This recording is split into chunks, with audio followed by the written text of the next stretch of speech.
Our knights go hunting one fine day, through forest dense they make their way. There on the hillside rest the deer, too weak to flee as they draw near, too weak to flee as they draw near. A knight takes a bow to shoot the buck, his aim is true, its chest is struck. Down falls the creature, there it lies, the bugle sounds to claim the prize. The bugle sounds to claim the prize.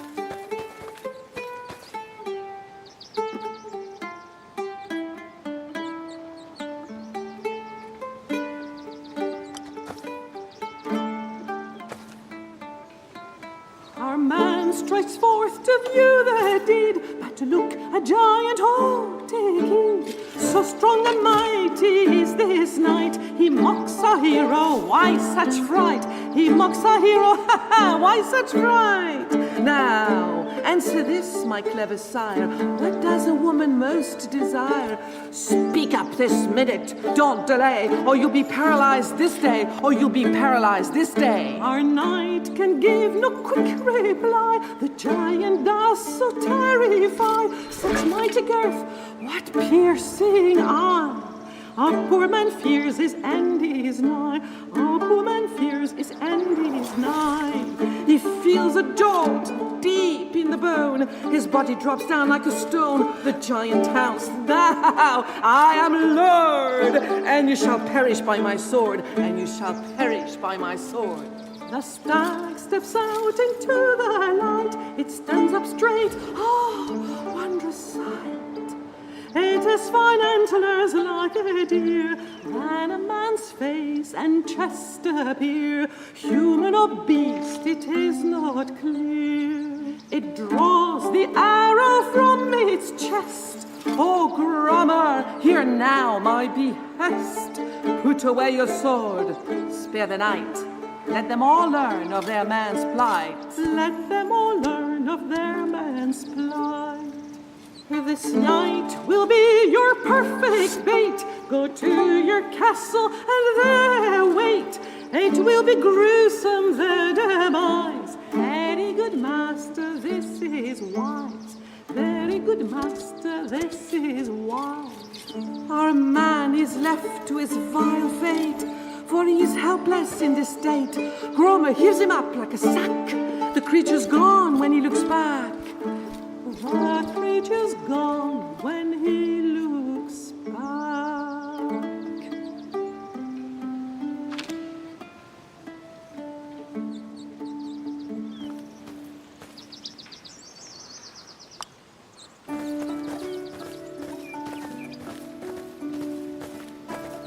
Now, atop the hill, our knights are worried, finding no trace of their companion. They sense some misfortune and call off the hunt. Observing his surroundings, our hero discovers on the bare earth path a precious ring shining golden in the sun.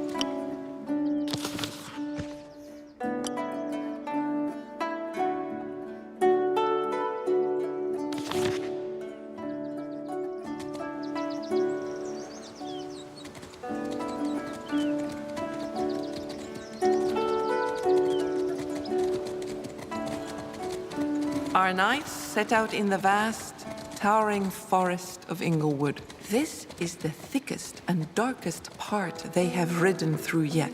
Despite the season, no bird song enlivens this desolate place.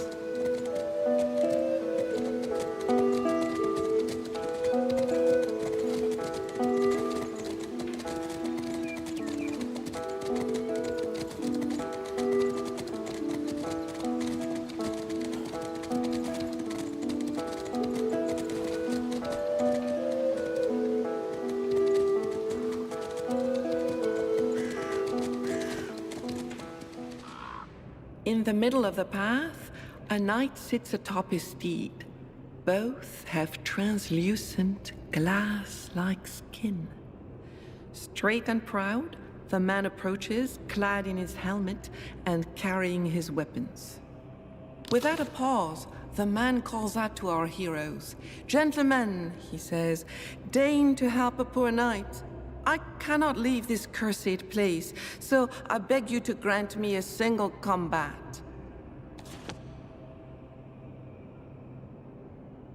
It would indeed be improper to fight without introducing oneself. But the man cannot. He is most sorry for this, but he no longer knows his name. His memory is almost entirely gone. Indeed, remembering but his very last moments, he feels the disgrace of one shamed by failing in his duty.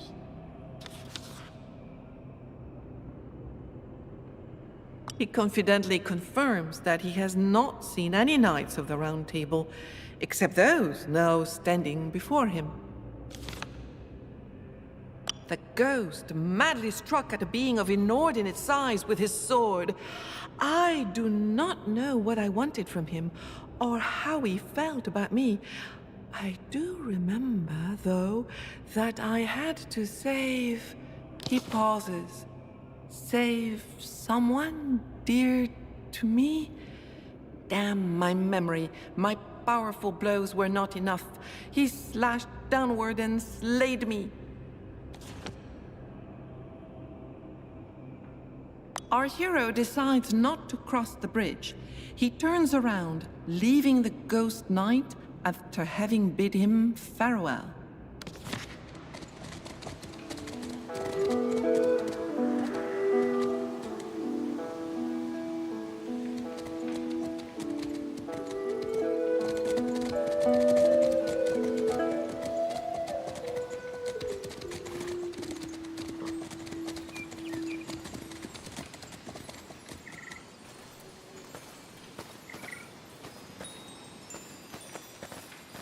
An old stump surrounded by mushrooms stands amid the white birch grove. A very strange energy emanates from it.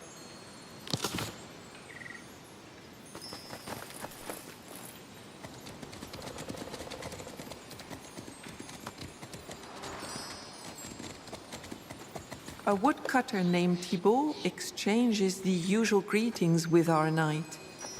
Seeing that he is a stranger to the land, Thibault welcomes him to the village of Malmurby, but not without reservation. The woodcutter does not see many people since he spends his days deep in Inglewood Forest.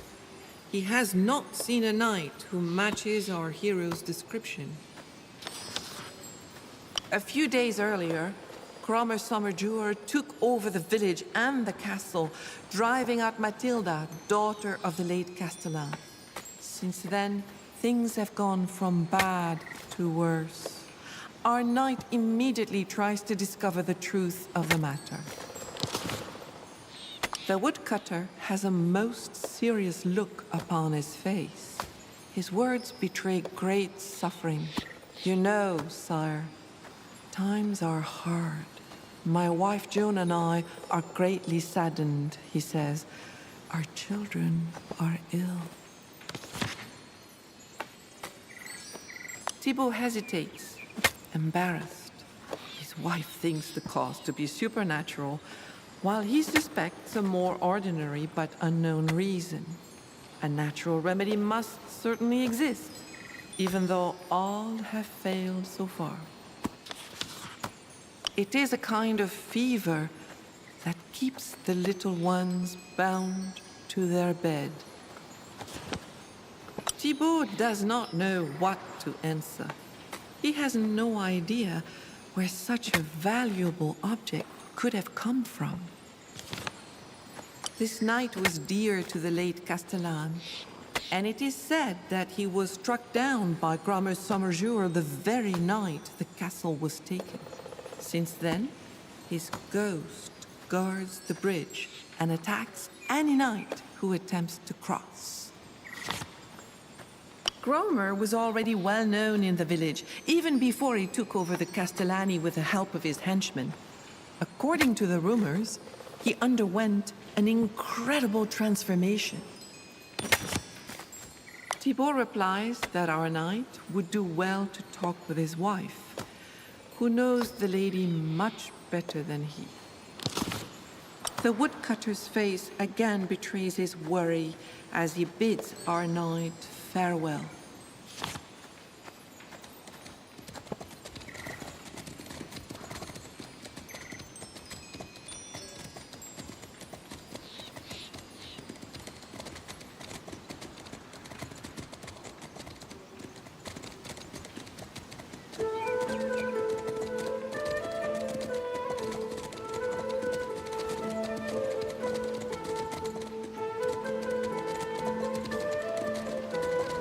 Our heroes return to the hill where their companion disappeared. It is as deserted as when they first left it.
Our heroes once again arrive at the bridge in the forest.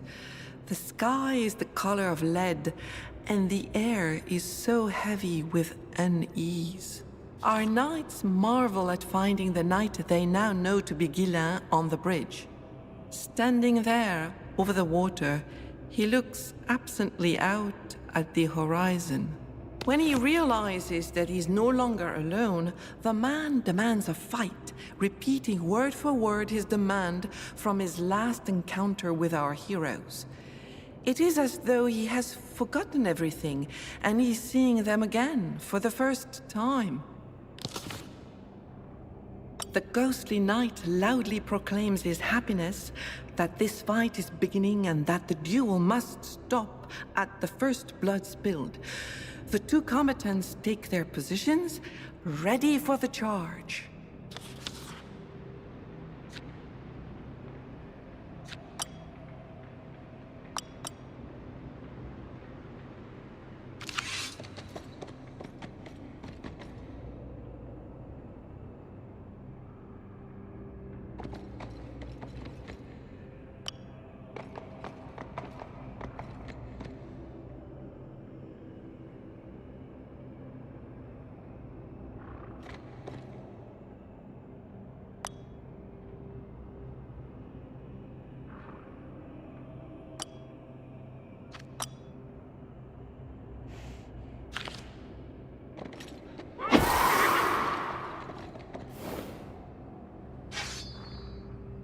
Victory is proclaimed in favor of our knight, for he has boldly wounded the ghost.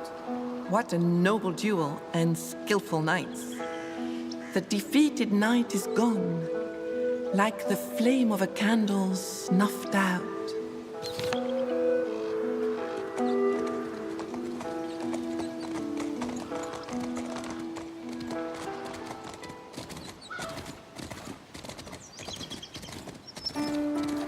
The path opens onto a thicket and a scattering of trees dappled with light.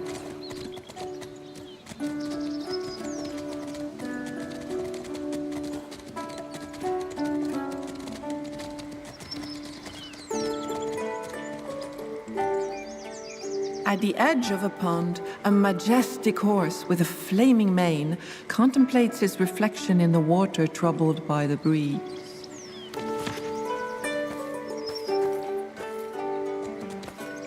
Our knight is in no hurry, as he does not wish to frighten the magnificent steed. But as he tries to approach, the horse rears up and forcefully drives him back.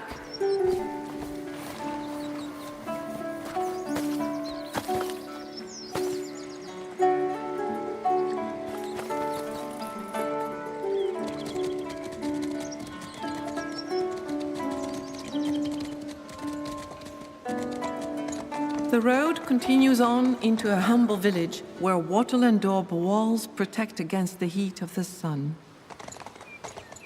In his humble garden, an old man cares for his plantings. Summer flowers color one of the beds.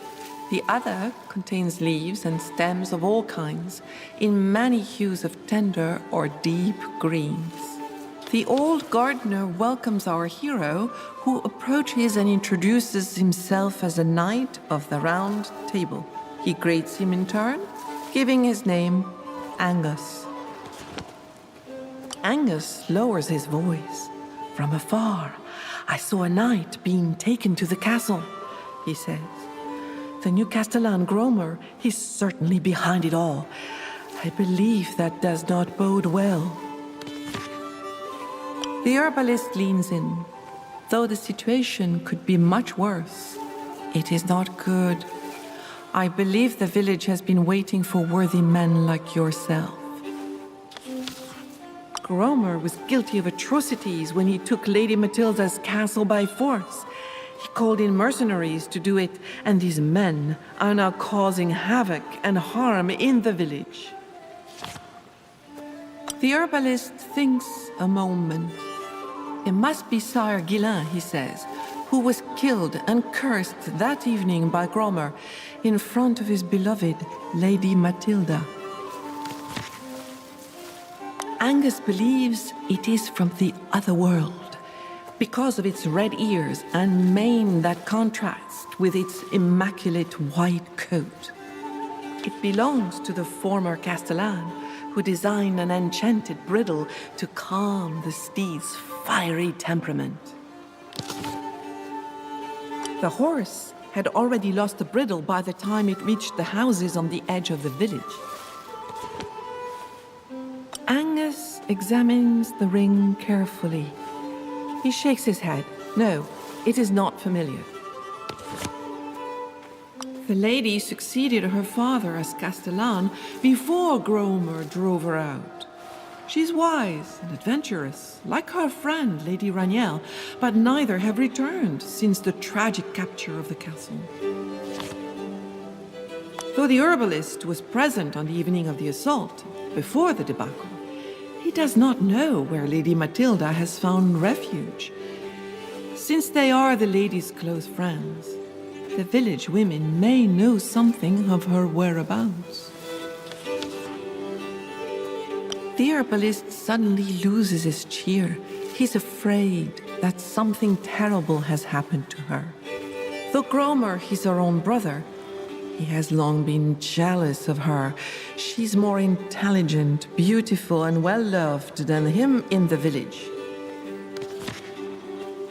Before he can go, Angus delays our hero. "Sire, find the answer to the question. What do women most desire? It may well save your life." The herbalist replies gravely, "You will know in due time."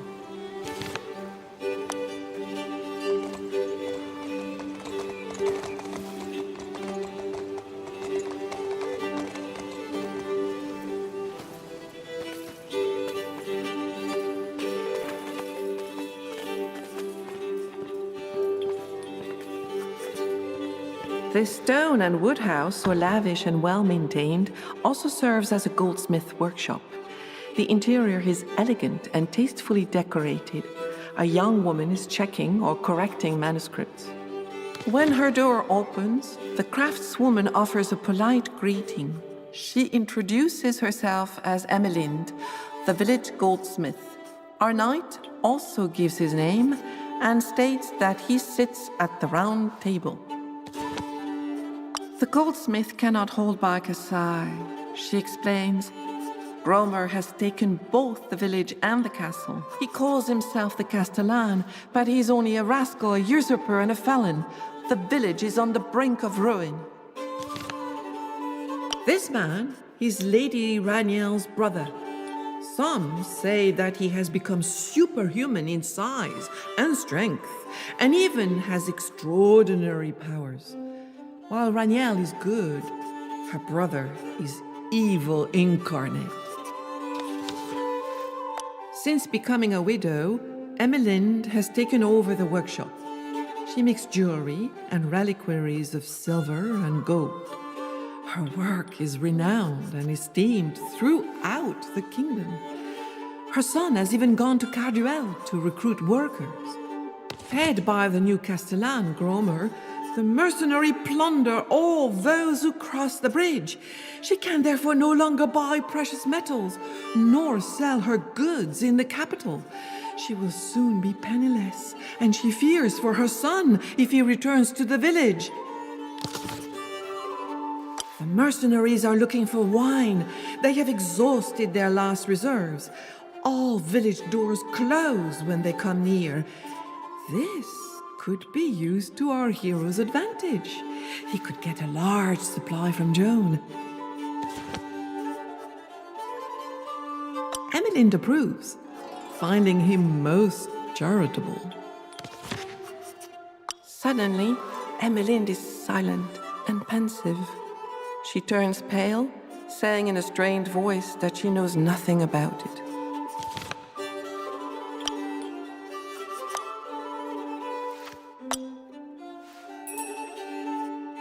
The craftswoman finally decides to speak. Last winter, she forged this ring at Raniel's request. The lady gave it to her brother, Gromer, as a token of friendship to ease their relations. The goldsmith has heard of him vaguely, but knows nothing more. She knows nothing more than our knight already knows.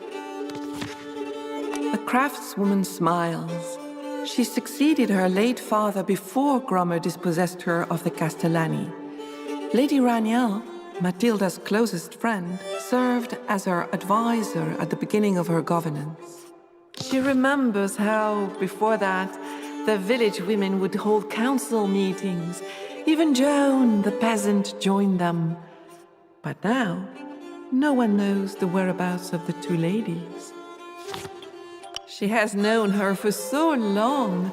Raised on the village outskirts, Raniel and her brother nonetheless received a proper upbringing and a pretty fortune. The craftswoman believes they are perhaps the natural children of the former Castellan, Matilda's father. Our knight thanks Emelind and leaves her to go about her business.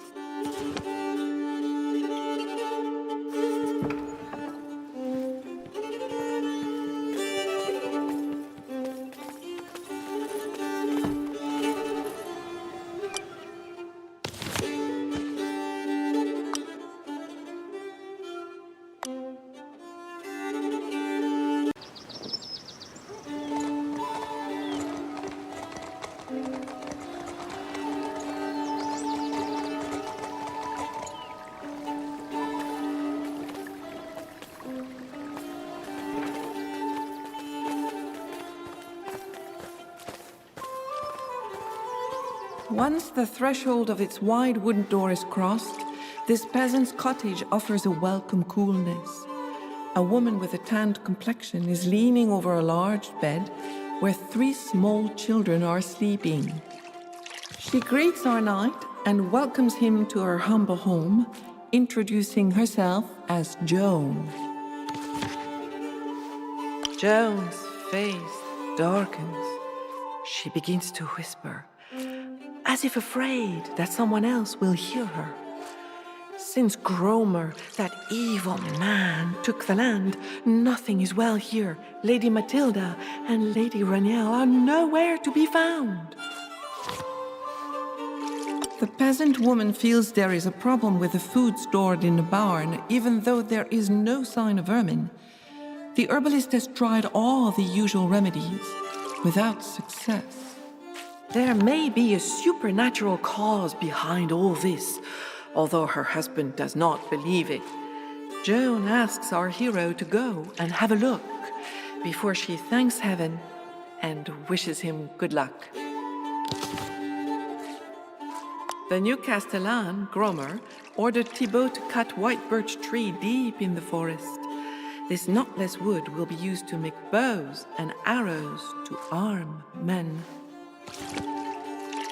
Joan pales.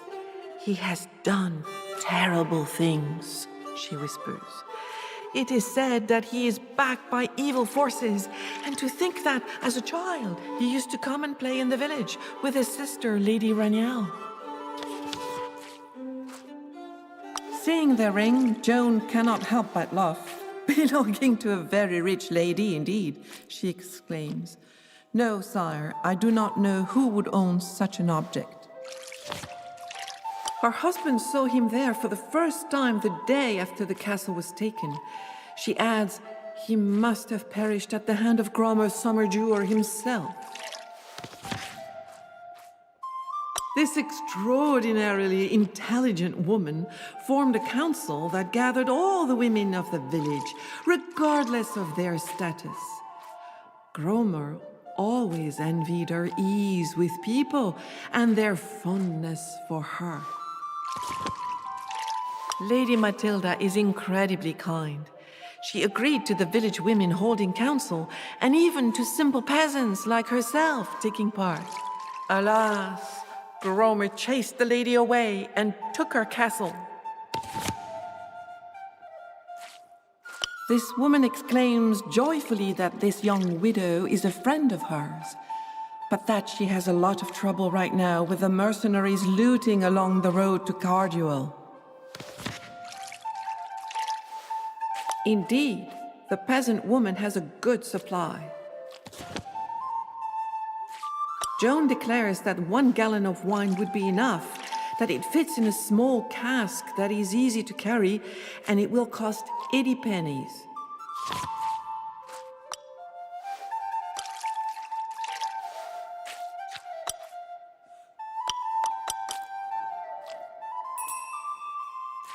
The peasant woman is persuaded by our knight's words.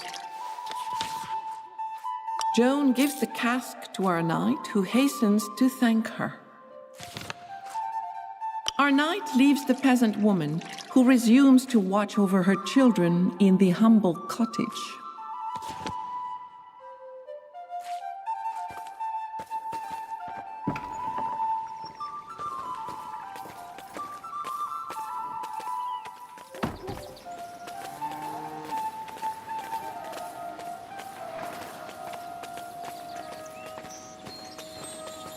In the darkness, something almost imperceptible attracts the attention of our heroes. A light sparkles and moves, shimmering like reflections on water.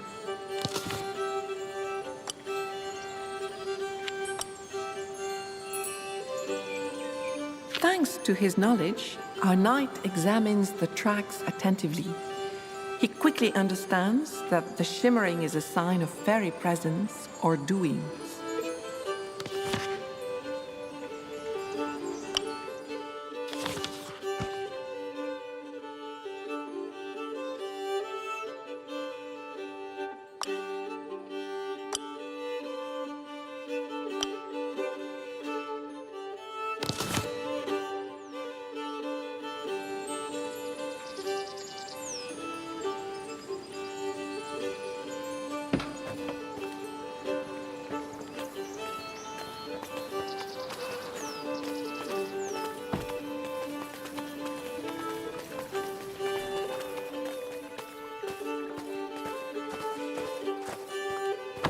The peasant woman recognizes our knight as soon as he enters and gestures to him.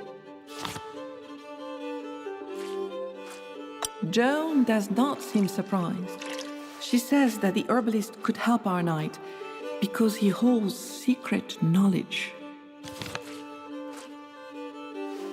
Our knight leaves the peasant woman, who resumes to watch over her children in the humble cottage.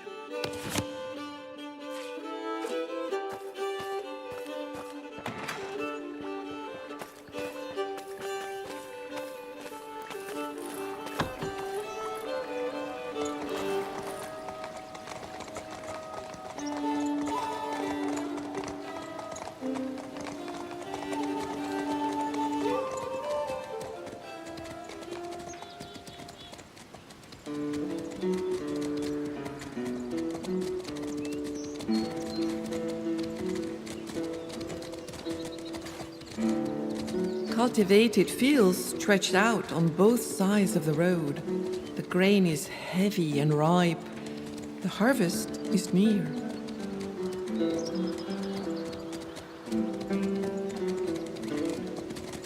Four archers and 2 horsemen are posted in front of a large stone bridge. They seem ready to use their weapons. One of the horsemen stops the newcomer. "Halt there, sir! We are blocking this bridge. Who are you, and what is your business here?" The rider returns the greeting and says his name is Landry.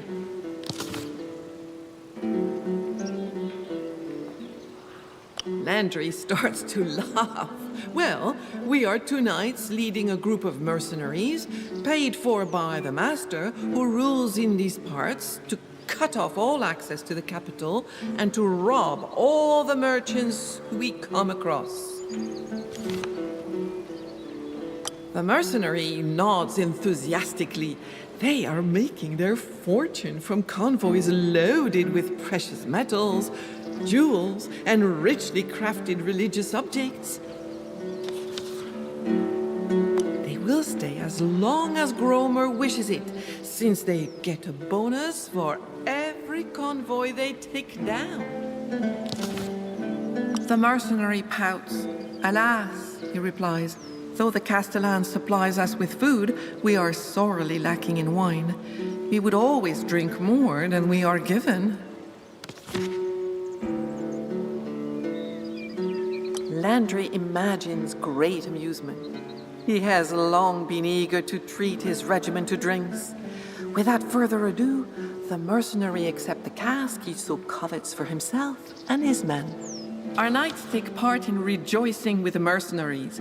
All drink and feast. Mutual trust grows with shared wine and pleasant conversation. Although plundering this road is very profitable, Landry feels his men are weary. He seems unsure of what to do.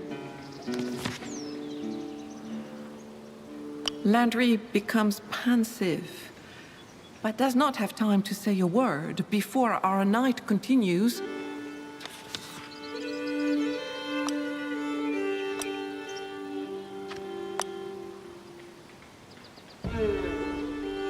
The speech does not persuade Landry to accept the proposed amount and to leave the place. He only succeeds in feeling scorned and bitter, our knight decides it is no longer time for vain words, but for swords. When he challenges Landry and his men, their answer comes quickly. They give a ferocious cry, mount their horses, and charge.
The mercenaries strike with all their might, but our knights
Our knight walks up to Emmeline with a sure step. Delighted, she cries out at once, "Sire, is it true the road to Carduel is now open?" The craftswoman is very happy. To thank our hero, she offers him her most beautiful mirror. She adds, "Wait, sire. You have proved your virtue. I will tell you all about Lady Matilda, the horse by the pond, and the ghost knight." The goldsmith leaves food out every night in the woods to help her friend. The lady had to hide in the place where she used to secretly meet her beloved. As a precaution, Emmeline has refrained from looking for the exact location of the hiding place. The animal ran away at the very beginning of Gromer's attack on the castle. It could probably be of great help in finding Lady Matilda. His name is Ghislaine. He was the former Castellan's favorite knight and Lady Matilda's beloved. He fought with uncommon valor before perishing at Gromer's hands when the castle was captured. She thinks for a moment before answering, "Women desire to be admired and well known by all." She holds Joan in high esteem for her great kindness, and she is an excellent seamstress. Our knight thanks Emmeline and leaves her to go about her business.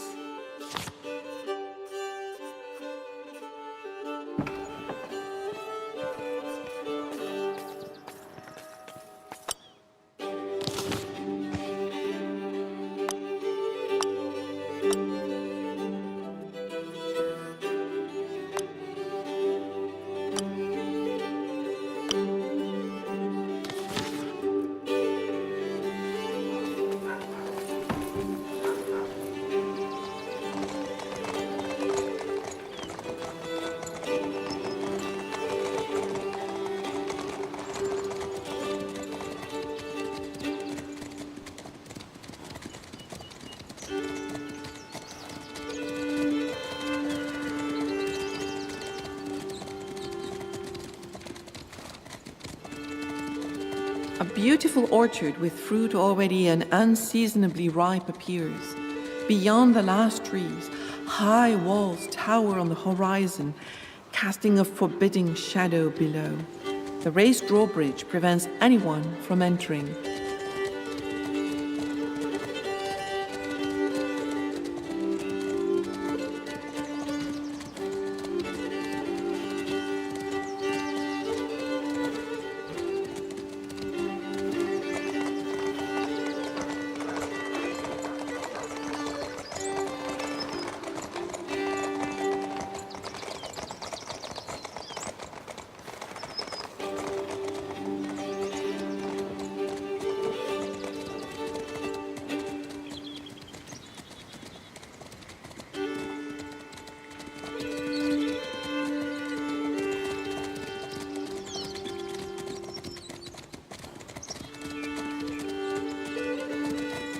At the fork in the road, the path leads down to a rock 10 feet high and surrounded by bushes and large round rocks.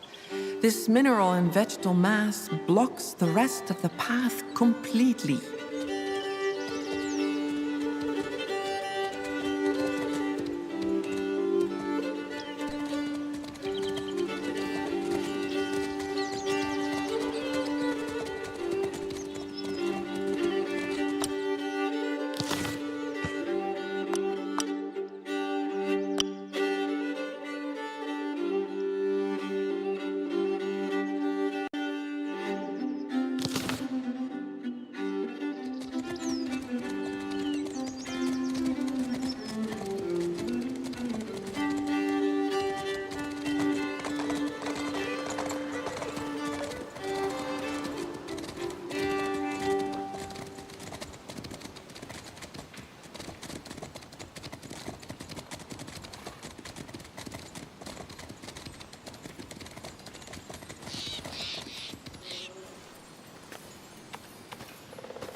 An old stump surrounded by mushrooms stands amid the white birch grove. A very strange energy emanates from it.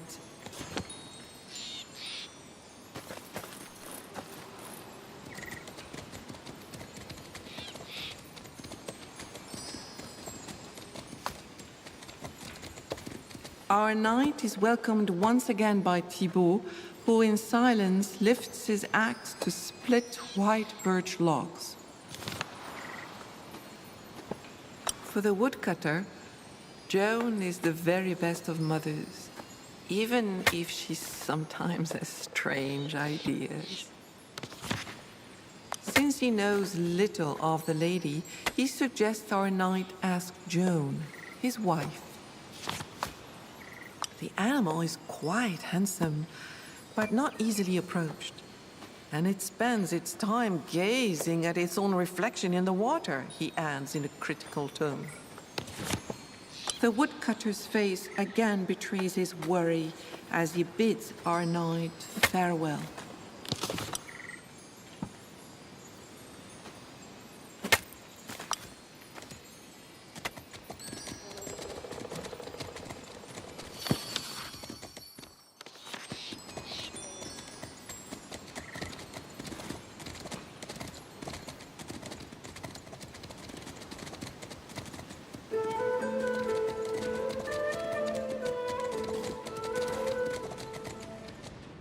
Our heroes once again arrive at the bridge in the forest.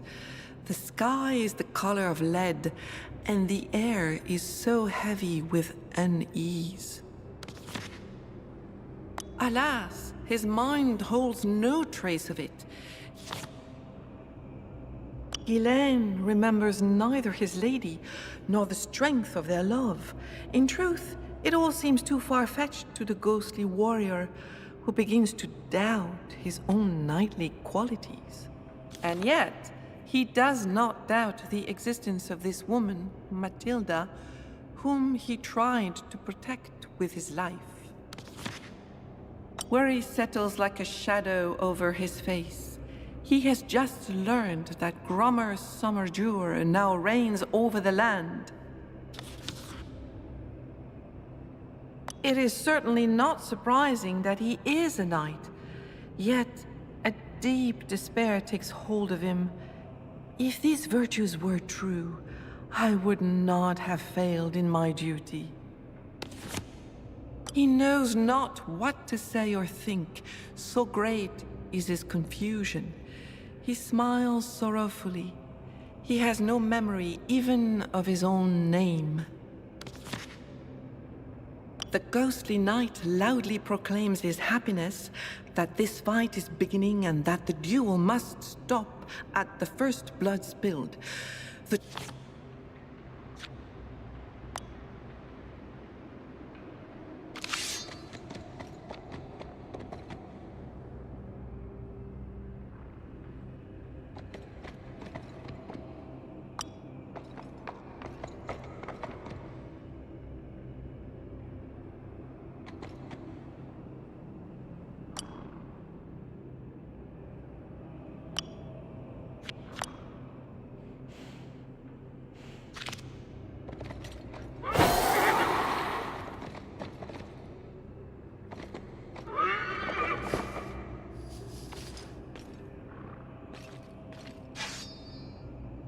Victory is proclaimed in favor of our knight, for he has boldly wounded the ghost.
The road to Cardwell leads to a large stone bridge over a river with a wide bed and still waters.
Our hero sees a strange object that has fallen to the ground.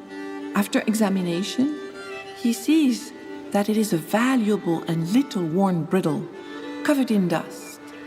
It clearly serves to guide a remarkable horse.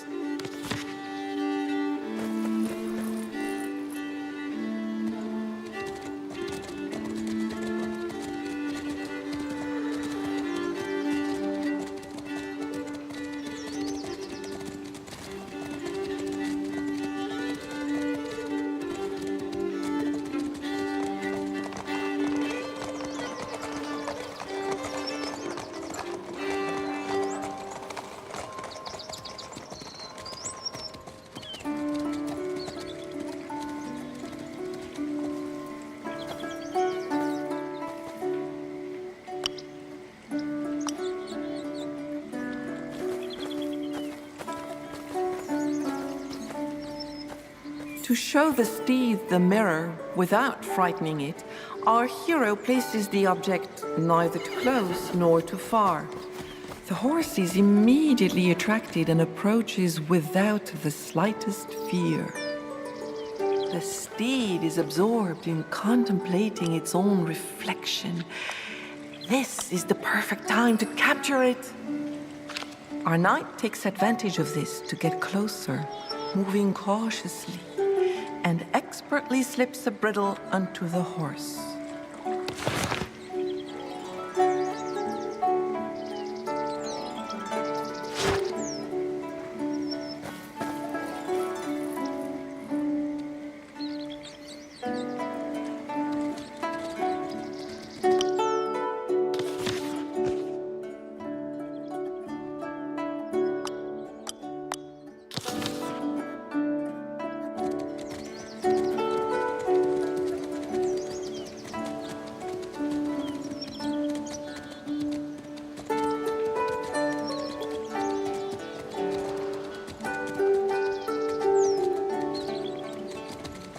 Our heroes take the road leading to the dead end.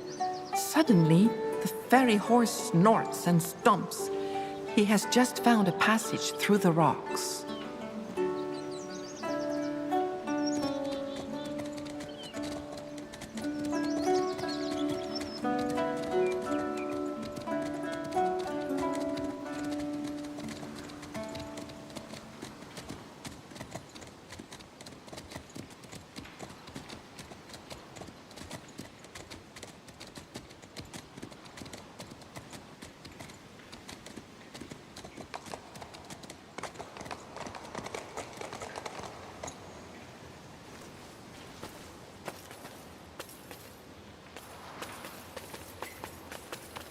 Our knights enter the huge opening in the stone.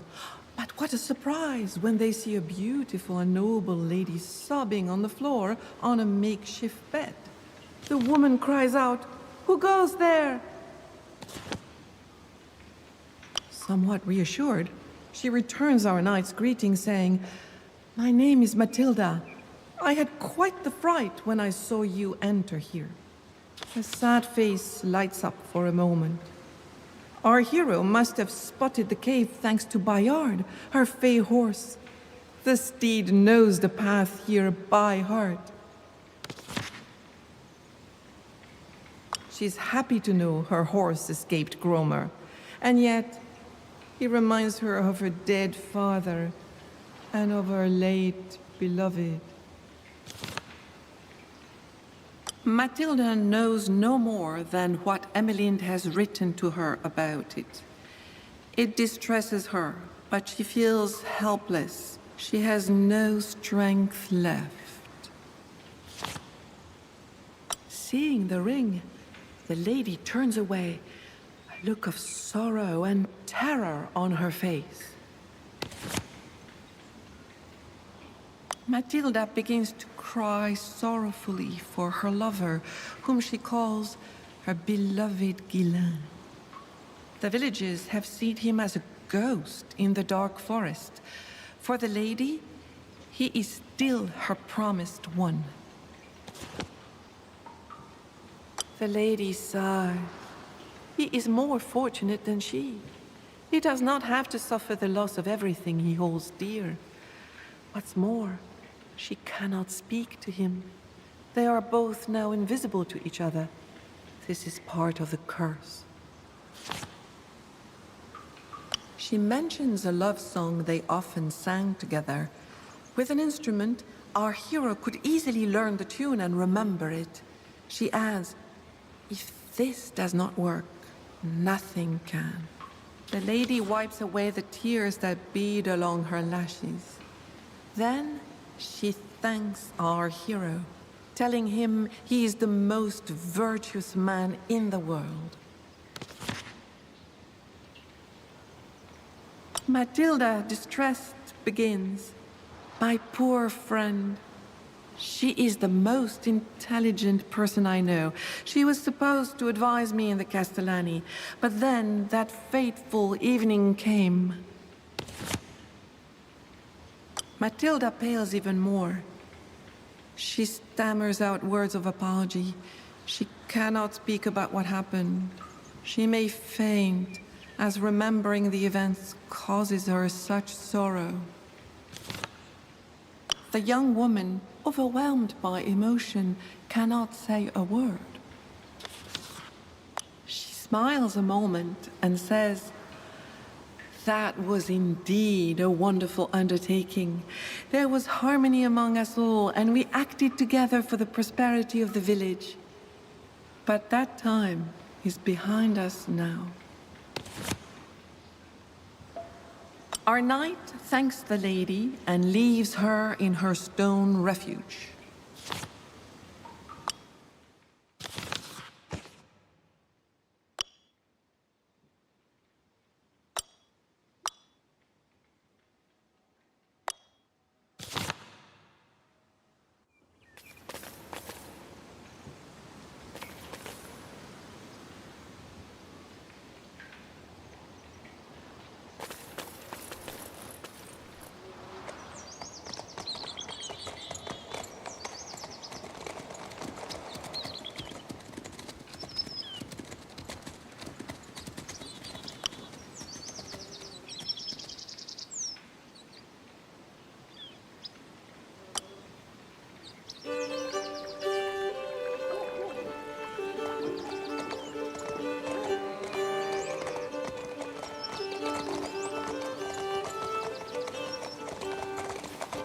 As our knight approaches, the old man signals him discreetly.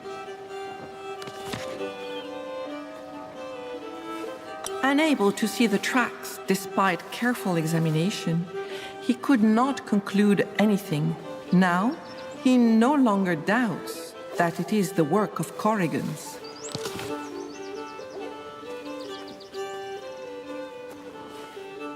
Angus does not see any great difficulty in this, only that they will have to be persuaded to make themselves visible to our hero.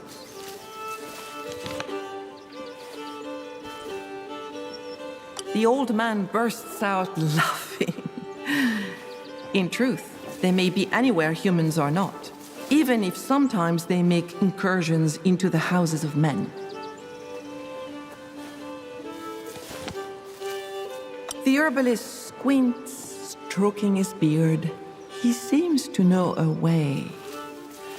However, he does not wish to reveal his secrets to a knight who knows nothing of these things.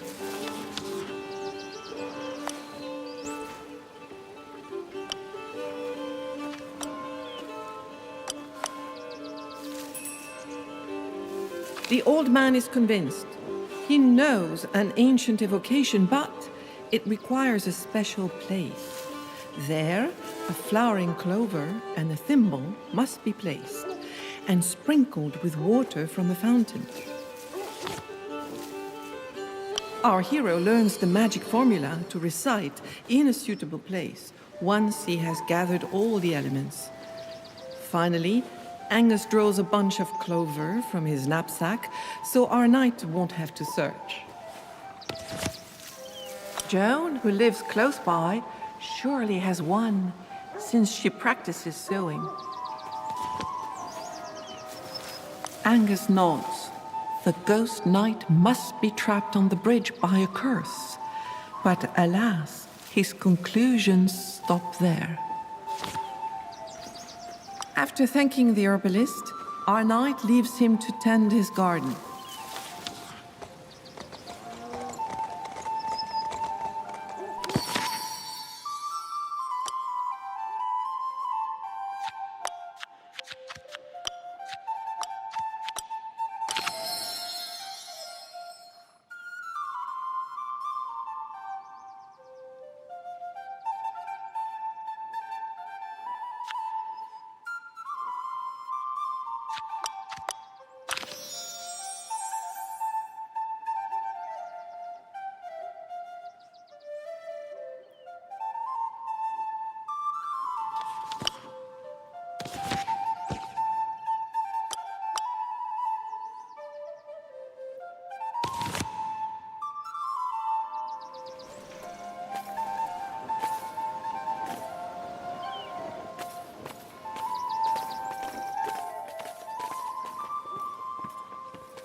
Emelind is quick to recognize our knight as soon as he walks through the door.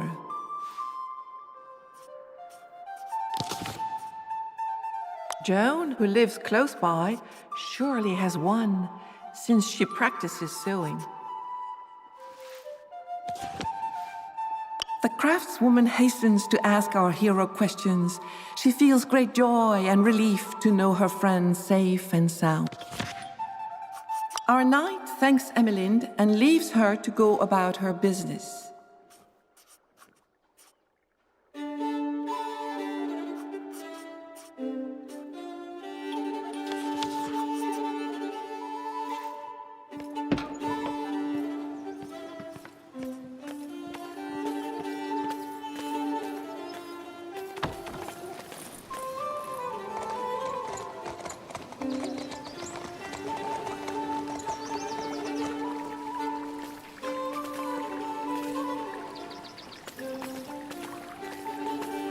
A fountain embellishes the village square, which is deserted because of the heat. Using a sandstone jug left next to the basin, our hero draws water, which flows from the open mouths of several fish.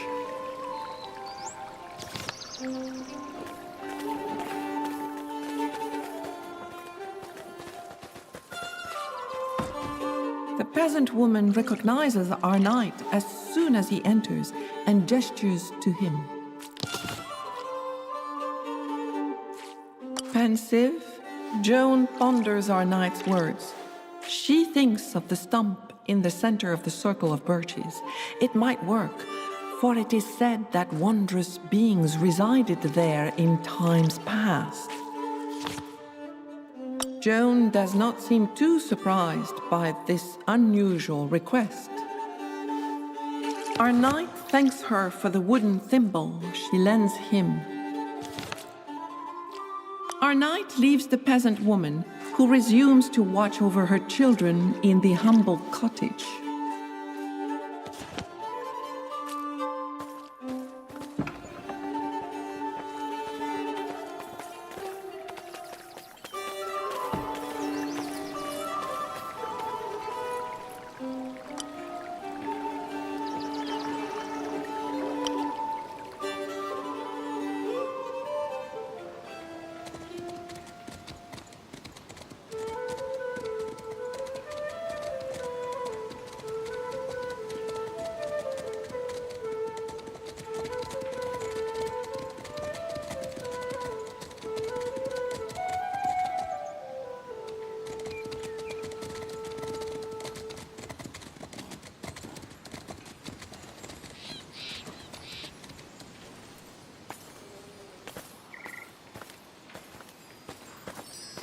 An old stump surrounded by mushrooms stands amid the white birch grove. Is this place not ideal for a ritual?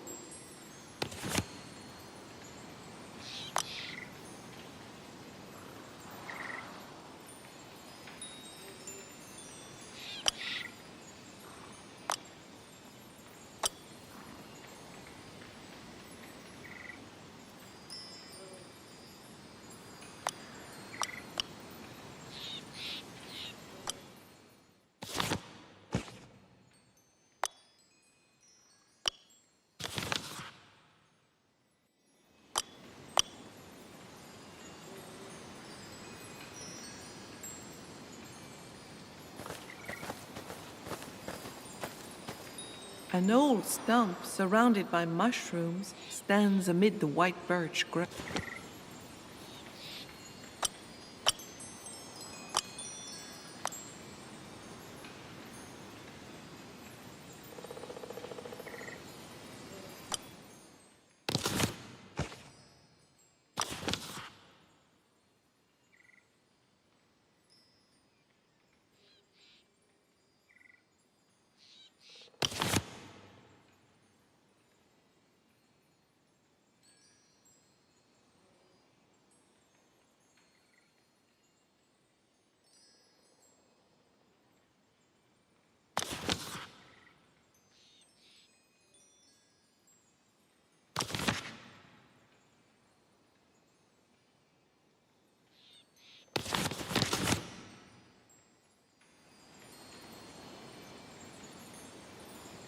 Our hero places a thimble on the stump.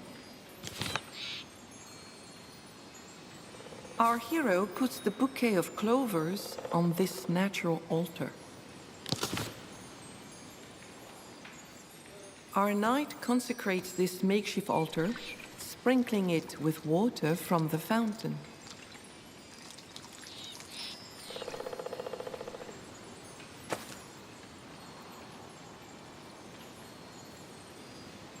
Now that the clover, thimble, and fountain water have been gathered on this stump, all that remains to be done is to go ahead with the evocation. Fairy people, if I may, in your sacred grove this day, give your water so delicious, a lovely clover that smells sweet, and a thimble fine and precious, so in friendship do we meet. All these naughty Corrigans, they do mock man and his plans, as they prance and twirl and jump like a daring acrobat. Now they gather round the stump, proud and fearless as a cat. All together they protest, "You come here without behest. All the summons is displeasing, we are loyal to no lord, but your magic is enticing and more mighty than a sword."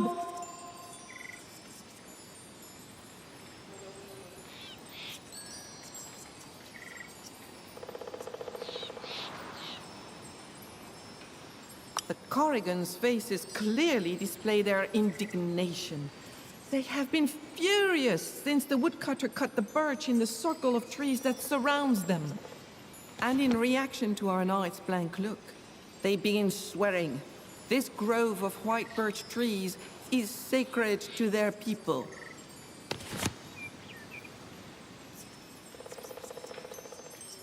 Satisfied, the Corrigans agree. They will no longer poison the food. The children should be healed in 2 days, but if the promise is not kept, they will continue their misdeeds.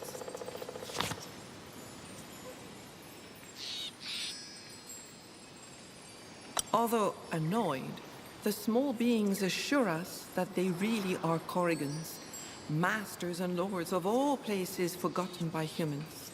Despite their tiny size, they aptly take revenge if disrespected. The fairies sigh. They're being so very kind, they say, for having held back the full force of their powers. If they hadn't, the adults too would have fallen ill, and the children would have been even worse. The little beings show no surprise as they listen attentively to our knight. Impatiently, they gesture for him to continue.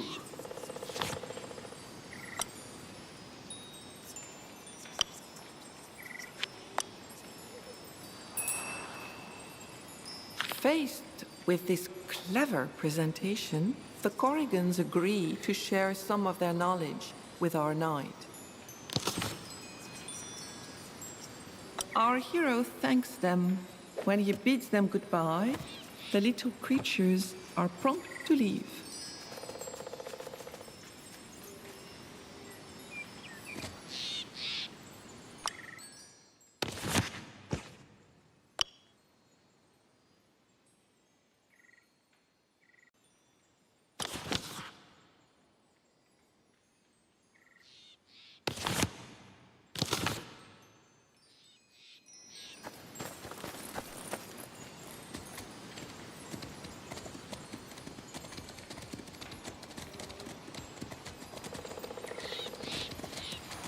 Our knight approaches Thibaut, who is sitting on a stump sharpening his axe.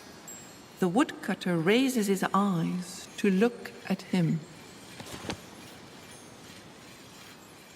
The woodcutter replies, "Sire, if you were not a knight, I would not give credence to such fantasy." Though he is willing to do anything to improve his children's health, he cannot fulfill the Corrigan's request. His fear of the Castellan's reprisal is too great.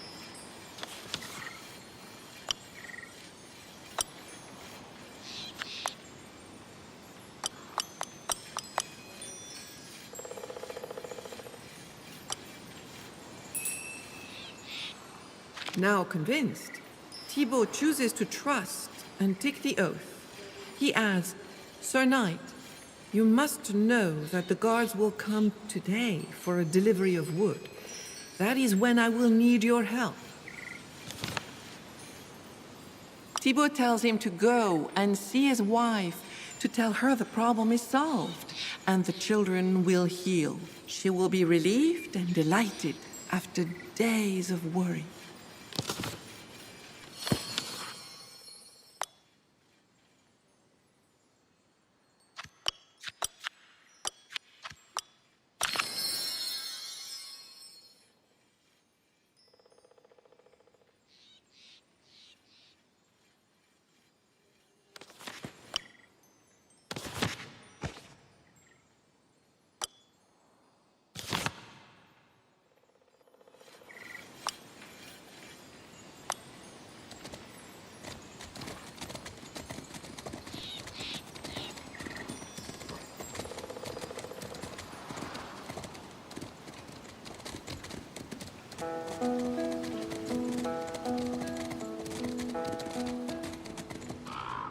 Our heroes once again arrive at the bridge in the forest.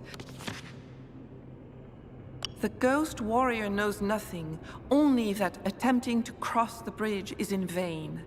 This place makes him feel like fighting, as if this could ultimately absolve him of it. The ghostly knight loudly proclaims his happiness that this fight is beginning and that the duel must stop at the first blood spilled.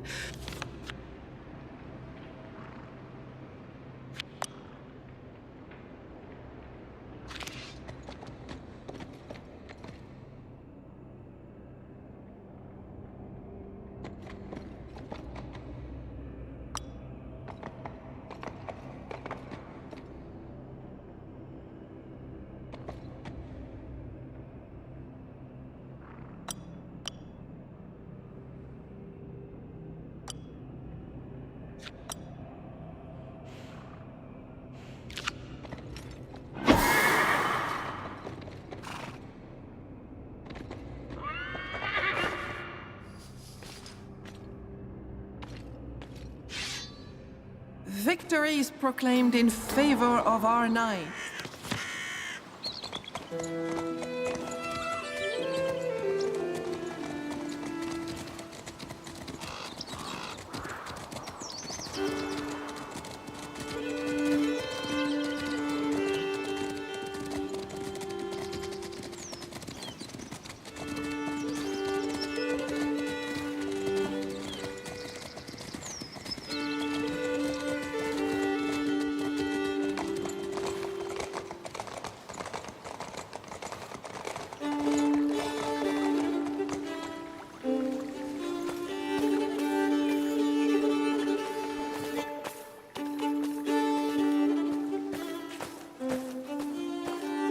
The peasant woman recognizes our knight as soon as he enters and gestures to him.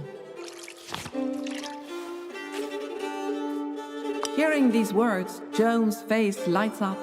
She says 1,000 blessings in thanks. After some tears of joy, a shadow passes across her face. Joan has just seen Gormus guards passing through the village. She knows, fear gripping her heart, that they are coming for her husband. Joan is reassured to know her husband will be protected by knights of the Round Table. She gives thanks to heaven. Joan answers without hesitating. Women most desire to care for their loved ones. Our knight brought the good news to Joan. The problem with the Corrigans is almost solved. So he leaves the thatched cottage, ready to fulfill his final duty in protecting the peasant family.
Two castle guards are threatening the woodcutter, who is refusing to deliver the wood Groma Sommerjour demands.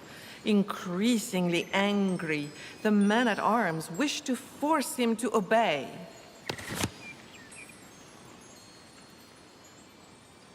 The guards, stung to the quick by our hero, throw themselves into battle.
Relieved, Thibaut is full of praise for his protector's bravery.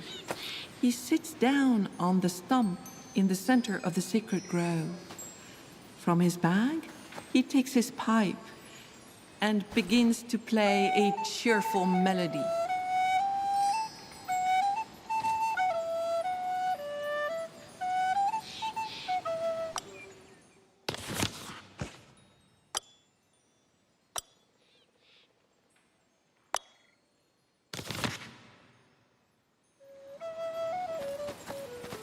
Our hero finds the woodcutter still happily playing a tune.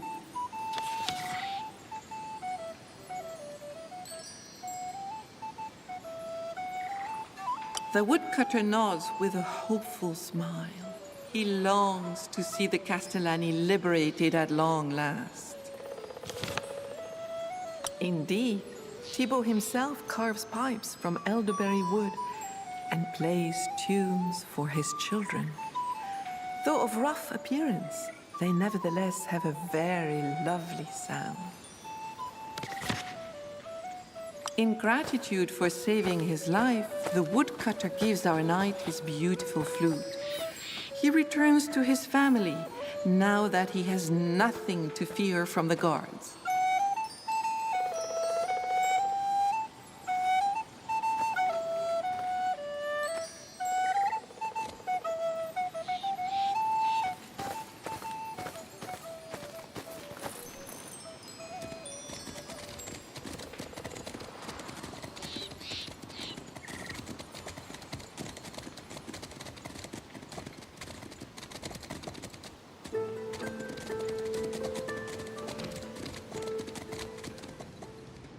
Our heroes once again arrive at the bridge in the forest. The ghostly knight loudly proclaims his happiness that this fight is beginning and that the duel must stop at the first blood spilled.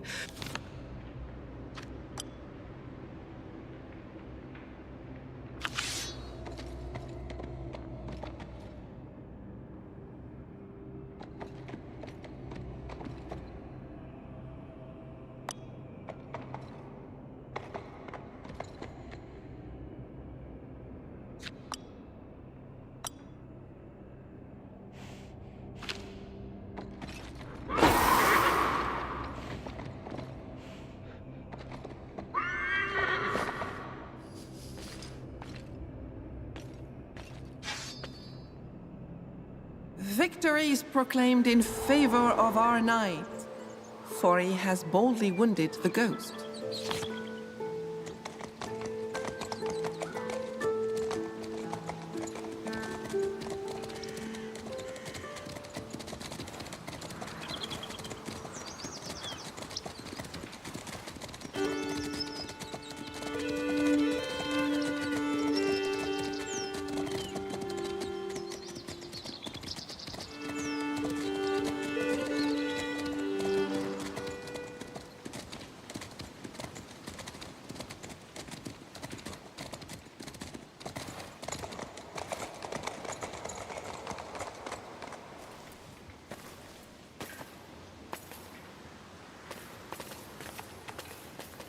Lady Matilda is sheltered and hidden within the cave.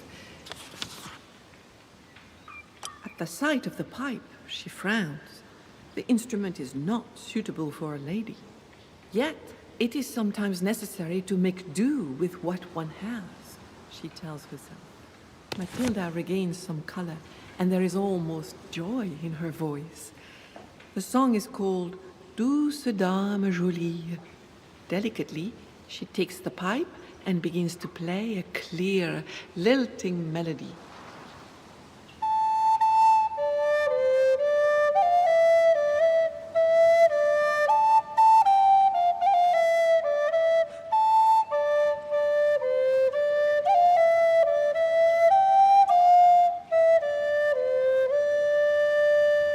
Douce dame jolie, pour Dieu, ne pense mieux que nul les signorie, seul moins fort, vous seulement.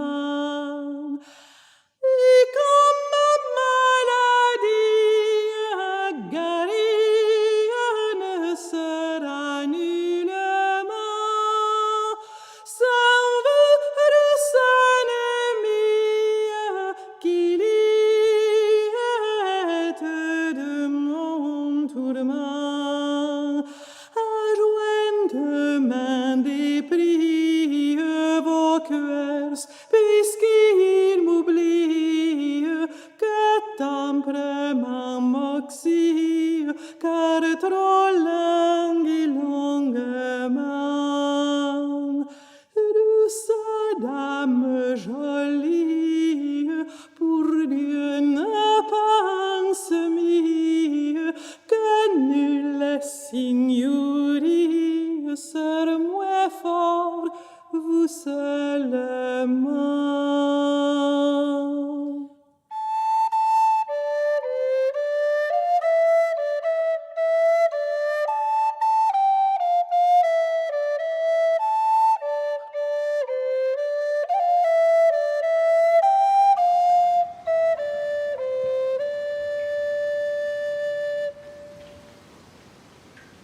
Lady Matilda has no sooner put down the pipe than tears start flowing from her eyes.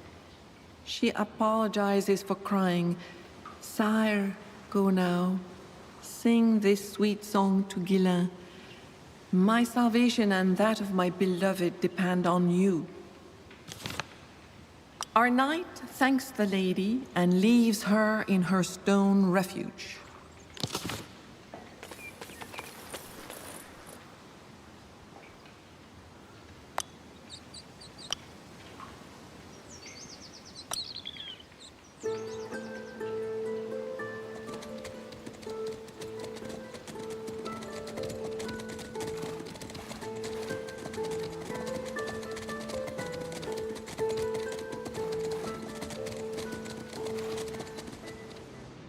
Our heroes once again arrive at the bridge in the forest.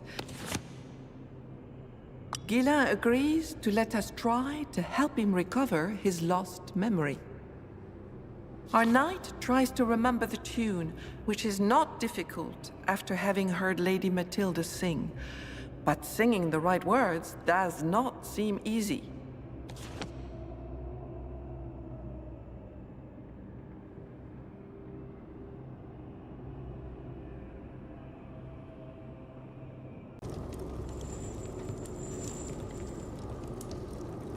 Our heroes reach the tower's inhabited floor. The place is shrouded in silence, like fog over the plain at daybreak. Cells, each containing a prisoner, have been installed on both sides of the room. As soon as he lays eyes on him, our knight's companion is filled with joy. The companion does not seem to have suffered too much. He says the other prisoner is the sister of the monster who captured him. Maybe by questioning her, we can get some information that will help us fight her brother. He also warns that the monster may arrive at any moment.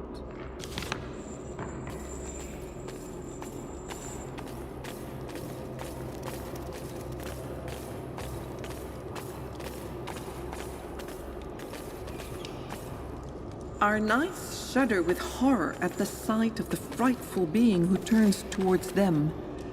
They are repelled by this monstrosity, but it is a woman. A hoarse voice resounds. Sirs, I ask you to forgive me my voice, for I have spoken to no one for what seems ages. My face is the sign of my weakness. I could not stop the evil.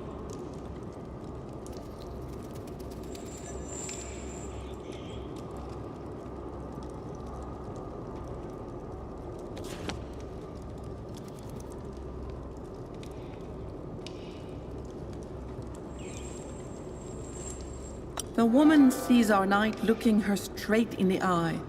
He does not treat her like a vile creature, and for that she's very grateful. She listens and nods. Then, with hope in her voice, she asks whether her dear friend Lady Matilda managed to escape Grommer and how she fares.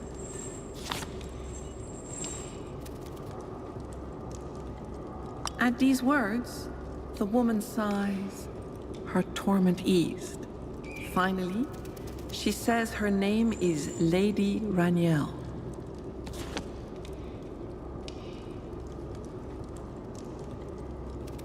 She recognizes Gromer's ring right away. To the lady, the abduction of our knight's companion appears to be a trap. Unable to give Gromer the right answer, their friend was paralyzed and taken here. This is what the lady reveals.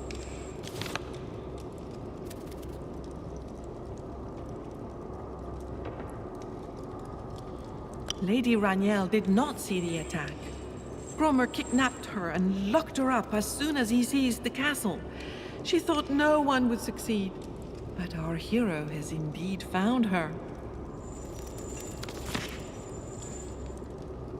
Lady Raniel replies that his advantage lies in his ability to paralyze.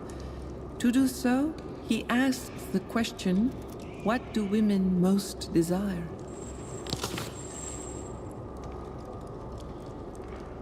The lady laughs, delighted that her dearest friend knows her mind so well. She says, "Indeed, noble knight, I do know the answer. When the pact was sealed, I was able to curb my brother's power somewhat."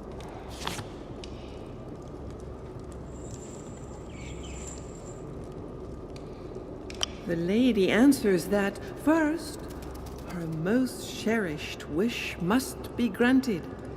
To marry one of our heroes, who must give his free consent. Only after will she reveal the answer.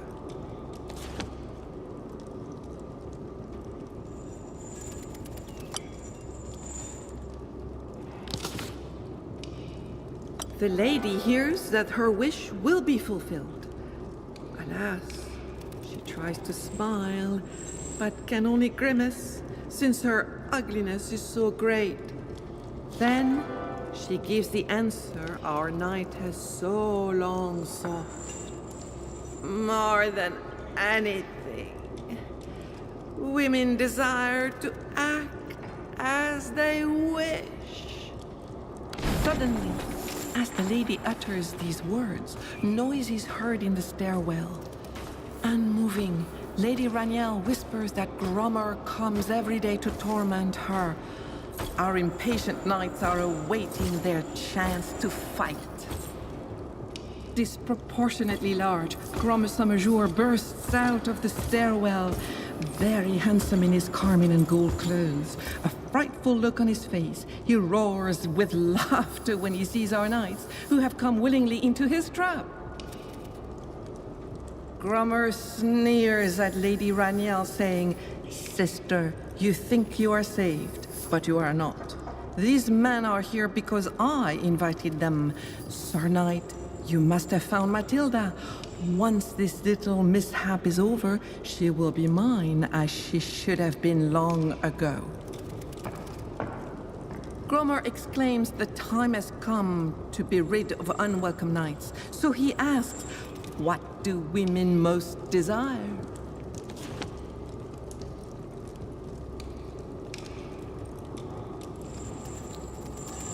Gromer listens intently to the answer, which he knows is his sister's. His face becomes a mask of wrath. Growling and foaming with rage, he has no need of special powers to overcome a few knights.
comes forth from her jail, our hero thinks his heart will fail. Such is her beauty, so fair her face. He vows to wed this angel of grace. He vows to wed this angel of grace. My lord, she says, it is your right to choose if I be fair at night, or shall by day my beauty shine. Then only then can I be thine. Then only then can I be thine. The lady listens without a word to our knight's wise and gentle words. He still seems unsure of his answer.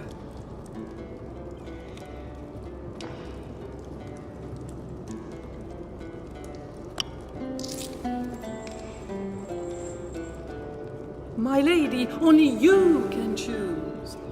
Wise knight, this is such wondrous news.